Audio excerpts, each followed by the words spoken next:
What we are saying is this, that we are not competing with Ruto. We cannot beat Ruto because you are seeing Ruto, but you are not seeing the power he is wielding, where that power is coming from.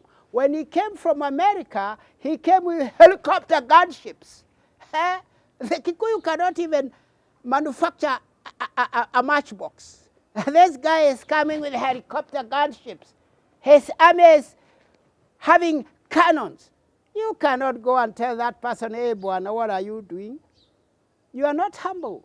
Humbleness, definition of being humble, is to be cognitive of your abilities. You cannot remove Ruto from his seat. And that's why Gachagua is still misleading the Kikuyu. When you're saying that in the next general election, it is coming in 3 years, that now they will remove Ruto from the seat. They are stupid. They do not understand political science. There is what we call the Disraeli principle. Disraeli was a Jew, but he had become a prime minister in Britain. He was that sharp. A Jew, non-Jew, not camouflage Jew, but a true Jew. Everybody knowing himself to be such a Jew. But he became a prime minister in Britain. He is the one who wrote a writing that it is not the one who garners the majority of votes who is announced to be the leader. No, it is the one who is actually announced to have the majority of votes, regardless of whether that was not the majority. The Kikuyu know very well, as the Luo know very well, that Chebukati announced that Ruto was the winner. And when this deputy army, Kenya Defense Forces, Luo, learned what was happening, he went there, which actually Ruto very much, because Ruto said that he was trying to overthrow him. But the point is that if he could convince Chebukati, whatever he gave him, that is a secret, he will die with that secret, and also Chebukati. But a wise man will know that something happened. If he would do that, under the nose of Uhuru Kenyatta, who was the president then, what can that person not do? I remember when he was angry, and when Ruto, and this is not Ruto. The Ruto we know, the Ruto we have papers on, is a very, very tough man. This Ruto is becoming very soft. Because at one time, Ruto told Uhuru Kenyatta in the face that you know what I'm capable of doing. Him being the deputy, telling the president like that. And Uhuru, shut up. Being the president, but he should still shut up. What does that tell you? That Uhuru knew the capability of Ruto when he was the deputy president. What about now that he's the president, Bwana? You use your mind. That when you talk about removing the Kikuyu removing Ruto from power in 2027, you are daydreaming. You are talking about cutting the Mugubo tree with a laser blade. You're that stupid. And that's exactly what Gachagua is trying to convince the people, his Kikuyu followers.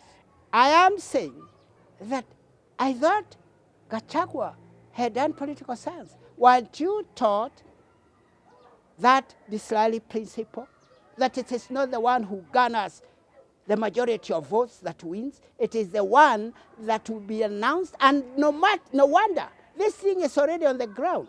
You see now we are 2 years after the election. And yet Kenya does not have electoral body, doesn't have. You can tell that they are still looking for somebody. I wish they would give me that chairman of IBC. Immediately Ruto, I would give you that one. Because I don't believe in democracy. I call it demon-cracy. Demon-cracy. In political science, it's like religion. You have to believe what we teach. We professors of political science.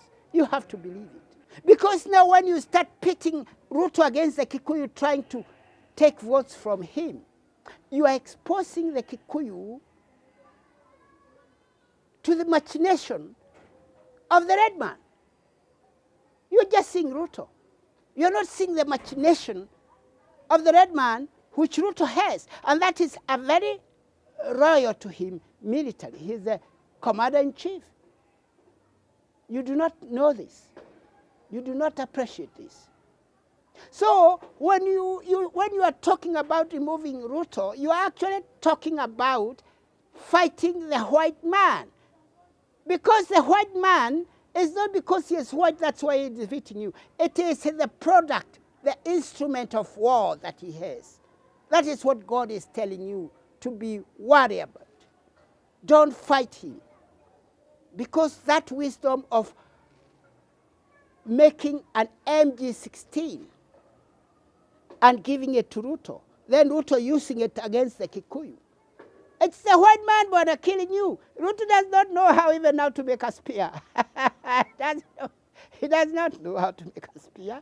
He is getting these arms from the white man. So that is the wisdom of the white man, that you Kikuyu are being warned against. That be very, very tight. Be very exercise a lot of self-control. Look, I'm exercising my self-control when they destroyed my house in Kayole. I had spent 150 million to build that house. But you see, I'm restraining myself. Why? Because I'm going by the advice, the direction that God gave the Kikuyu. Don't fight the red man, lest he annihilate you with, not he annihilate you with his mouth. He's not a cannibalist. Annihilate you with his wisdom. What is the wisdom of the white man? It's the knowledge of making a helicopter gunship one against you, the Kikuyu. It is the wisdom of knowing how to organize the military and giving them money so that they can fight for him. My friend, that is what you should worry about. But God said, this is your hope. You will not wait for long. The red man will annihilate himself with his own wisdom. You have to understand it in extension, that Ruto will annihilate himself with not knowing how to play politics. This guy is not a politician. And if he's not a politician, unless if he was a good politician, he would have actually taken me to the government. But I would not agree. I cannot take over the government, because now that one I will be serving under him when he is the one to be serving under me. How does Ruto serve under me? By actually getting also my calling that he joined my government of 2032. What will have happened? The white man will have annihilated himself with a nuclear bomb so that these guys will not longer be powerful in Africa. The ones who have been empowered by the white man, he will have annihilated himself with a nuclear bomb. Indeed, I have bought land for the white man who will believe in me and come and get Abushi as his refuge. Get out of those white land. Why do you want to start scrambling, trying to get out of America or from Israel, all those lands associated with red people, when everybody is trying to come out, the airlines are full? It is now. When that bomb strikes, your money in the bank will be useless. Be wise. Bring that money to Kenya, through me, of course. I need 13 billion shillings to overthrow not Ruto's government, but the Luo government, that I am doing my level best to have it. Why? Why don't I go for Ruto? Because Ruto is actually a Kikuyu. A lot of guys do not know. His grandfather was called Arab Miner. What is that Arab Miner? Where is the word Arab Miner? It's from the Kikuyu. This guy is a Kikuyu. That's why you see he's still coming back to the Kikuyu people. That is his father's side, Arab Miner. What about his grandmother's side? Kenda. The word Kenda, that's a Kikuyu name again. So from left and right, it's like Jesus you find from his mother's land genealogy, from Daud, from his father's genealogy, from Daud, so that he's really a Daudi man. This guy is a Kikuyu, Arab miner. I have to give him a lot of respect. He is my son. In fact, I want him to rule. However, the Kikuyu must be taught a lesson. And the only people who can teach the Kikuyu a lesson is the Luo. And the Luo will sweep the administration which was set up by Kenyatta, because Kenyatta gave it to the Kalenjin gave it back to Kikuyu, and the Kikuyu passed it back to the Kalenjin.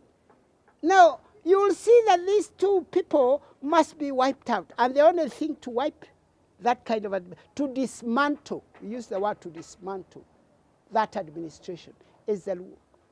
Why the Luo? Because the Luo is very tribalistic. I don't call it tribalistic. I say very nepotistic. They love one another. Jandala, they love one another. There is something you can find out if the intelligent people can tell you, that a Kikuyu called Kanyotu, when he was the chief intelligence officer, and a Luo being his deputy, and Kanyotu went on leave. When he came back from leave and he served 1 month, he found that this deputy, who was now the acting intelligence officer, had promoted 15 out of the 25 intelligence officers he had promoted to superintendent. 15 of them. So when he comes in the Luo, he will be everywhere, in there, everywhere. So that now to overthrow that one is very easy for me. At that time, they will not have the America to support them. So the Luo, find me, not Raila Odinga, find me a man who is beatific. He has the charisma. Somebody who can understand, and the Luo can understand, will teach him political science. And with that knowledge, he will take over. He will not overthrow. He will take over the presidency of Kenya. Thank you very much, my grandsons. Remember to subscribe.